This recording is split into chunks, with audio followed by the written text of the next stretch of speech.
Good morning, class 7th. Today we will continue our chapter 9 soil. अभी तक हमने soil के बारे में पढ़ा कि वो कैसे वो सॉइल अपने परकुलेशन पावर करता है, कैसे वो अपनी सोखता है अंदर। अब absorption of water bye soil, अब एब्जॉर्प्शन वो कैसे एब्जॉर्ब होता है वो देखेंगे। Activity 9.6. Take a plastic funnel, take a filter paper or a piece of a newspaper sheet, fold and place it as shown in figure. Figure 9.7. Weigh 50 gram of dry powder soil and pour it into the funnel. Measure a certain amount of water in a measuring cylinder and pour it drop by drop on the soil. You can see a dropper. Uh, for this purpose, do not let all the water fall at one spot. देखिए, आपने अभी पहले आपको plastic final लेना है, filter paper लेना है, आप न्यूज़पेपर शीट भी ले सकते हो। उसको फोल्ड करना है जैसे 9.7 में दिखाया गया है, ऐसे फोल्ड किया हमने, गोल फोल्ड किया। अब आपको 50 gram of dry powder soil लेनी है, उसको फनल में डालना है। Measure a certain amount of, इसमें आपको एक अमाउंट का आपको ड्रॉप बाय ड्रॉप उस मिट्टी में सॉइल में डालना है। एक फिक्स अमाउंट का पानी लेना है, जैसे 10 ग्राम है तो 10 ग्राम का ही आपको लेना है पानी।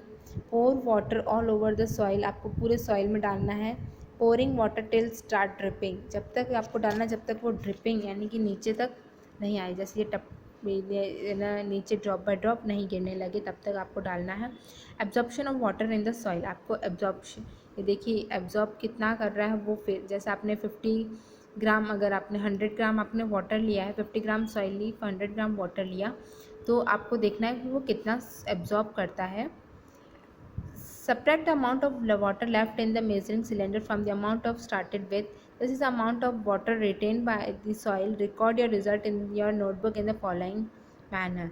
आपने देखना है कि आपने कौन सा कितना वाटर बचा है, इसके अंदर कितना वाटर बचा है, कितना वाटर बचा है, आपने पहले कितना लिया था और अभी कितना बचा वो लिखना है। वेट ऑफ, देखिए वेट ऑफ सॉइल कितना था, 50 ग्राम। इनिशियल वॉल्यूम ऑफ वाटर पहले कितना था, आपने ये लिया, जैसे 100 मिलीलीटर लिया आपने। Final volume of water in the measuring cylinder, इसमें मेजरिंग सिलेंडर में कितना बचा, वी मिल। अब जो आपने पहले लिया कितना वाटर एब्जॉर्ब हुआ वो देखो, पहले माइनस बाद वाला, पहले माइनस बाद वाला। फिर weight of water absorb by the soil, weight of water V minus U minus V gram, यानी 1 millilitre water has weight equal to 1 gram. 1 millilitre water का वेट जो कितने ग्राम, 1 ग्राम के इक्वल होता है। आप देखिए percentage of water absorb, percentage निकालना तो यू माइनस वी एक upon 50 into 100। Repeat this activity with the different soil, आपको डिफरेंट सॉइल से करना है, सॉइल सैम्पल से। Would you get the same result for all the samples, क्या आपको सेम रिजल्ट मिलेगा, नहीं मिलेगा। Discuss the result with your friends and answer the following question. Which soil have the highest percolation rates, किसके पास ज़्यादा higher percolation rate है, यानी कि कितनी जल्दी सूखता है।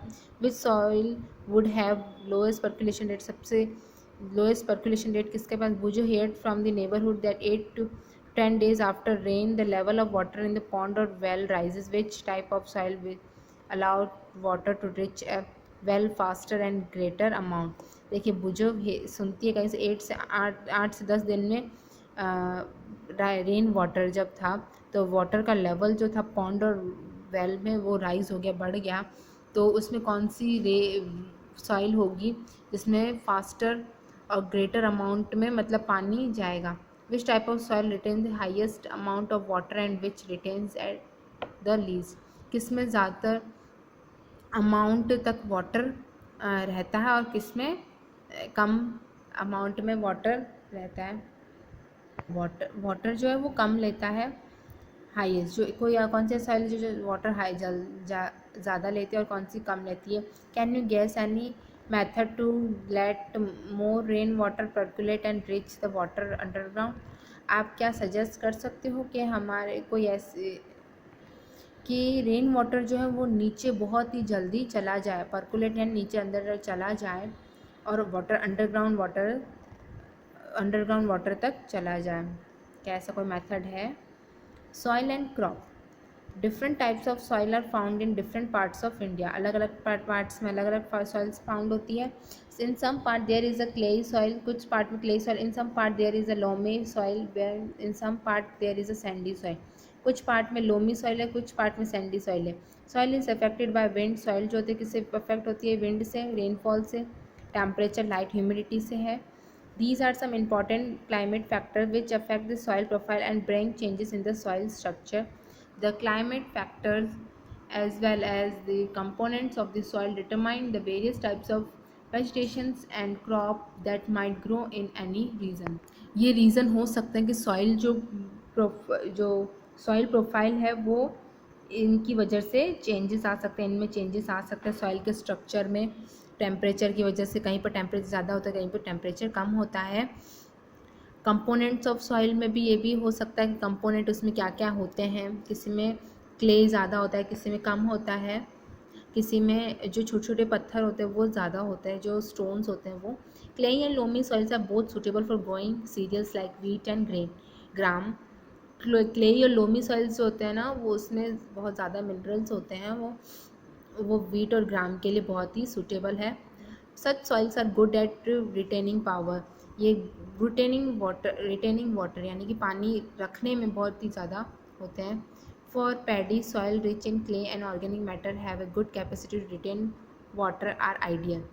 पैडी फील्ड के लिए क्ले वाटर में पानी ऊपर ऊपर ही रहता है, बहुत टाइम तक रहता है, तो इसलिए पैडी फील्ड्स यानी कि पैरों तक, घुटनों तक पानी होता है उसमें वो. For lentil masoor and other pulses loamy soil which drain water easily are required. Land मसूर के लिए एंड अदर जो बाकी सारी पल्सेस होती है उसमें सॉइल लोमी सॉइल्स की ज़रूरत होती है ताकि अपना वाटर जो है अंदर चला जाए. Drain water for cotton sand sandy loam और loam which drain water easily and can hold plenty of air are more suitable.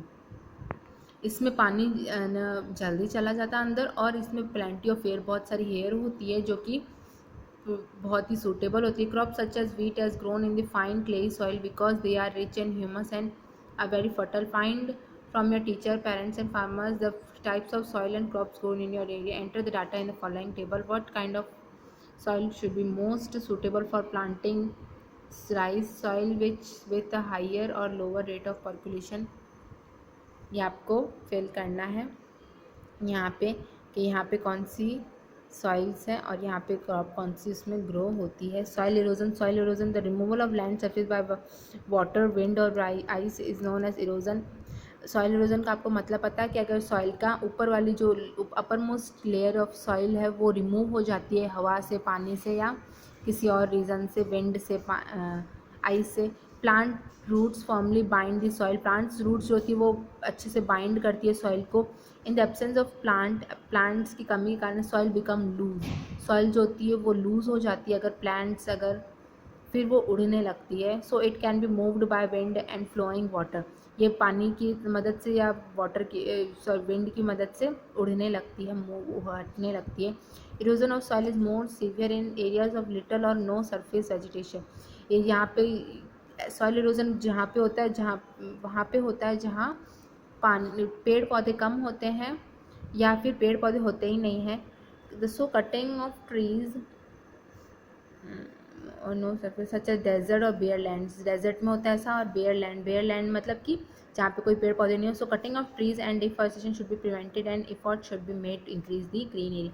इससे डिफॉरेस्टेशन नहीं होना चाहिए और ग्रीन एरियाज़ को बढ़ावा देना चाहिए, एफर्ट लगाने चाहिए कि हमें पेड़ उगाना है.